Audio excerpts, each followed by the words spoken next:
సినీ నటుడు సుమన్ జుబ్లీహిల్స్ ఉప ఎన్నిక ప్రచారంలో పాల్గొన్నారు. కాంగ్రెస్ అభ్యర్థి నవీన్ యాదవ్ గెలుపే లక్ష్యంగా యూసుఫ్గూడ బస్తీలో ఇంటింటి ప్రచారం చేశారు. నవీన్ యాదవ్ కి టికెట్ ఇచ్చినందుకు సీఎం రేవంత్ రెడ్డికి కృతజ్ఞతలు తెలిపారు సుమన్.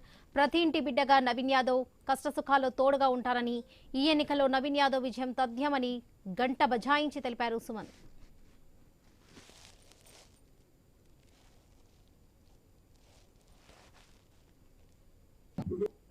అభ్యర్థిగా కాంగ్రెస్ పార్టీ నుంచి నవీన్ కుమార్ యాదవ్ ని టికెట్ ఇచ్చారు. ముందుగా సీఎం రేవంత్ రెడ్డి గారికి ధన్యవాదాలు.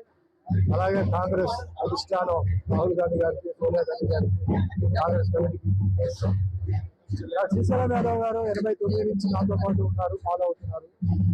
చెన్నై నుంచి వచ్చినప్పుడు నాకు ఫుల్ మద్దతు ఇచ్చి సొంత బ్రదర్ లాగా ఉండి మంచి చెడు అన్ని తీసుకున్నారు. ఇప్పుడు ఆయన బిడ్డ నవీన్ పోటీ చేస్తారు చెప్పగానే నాకు ఈ ఫ్రెండ్షిప్, ఈ ఫ్యామిలీ కనెక్షన్ చాలా ఇంపార్టెంట్. నేను వస్తా అన్నా, మీరు అంటే అప్పుడు పార్టీ డిసైడ్ చేయలేదు, ఏ పార్టీ చెప్తే ఆ పార్టీ నేను వస్తానని చెప్పాను. కాంగ్రెస్ పార్టీ ఇచ్చారు. సపోర్ట్ ఫుల్ గా నవీన్ యాదవ్ కి మంచి మెజారిటీ మీద గెలిపించాలి.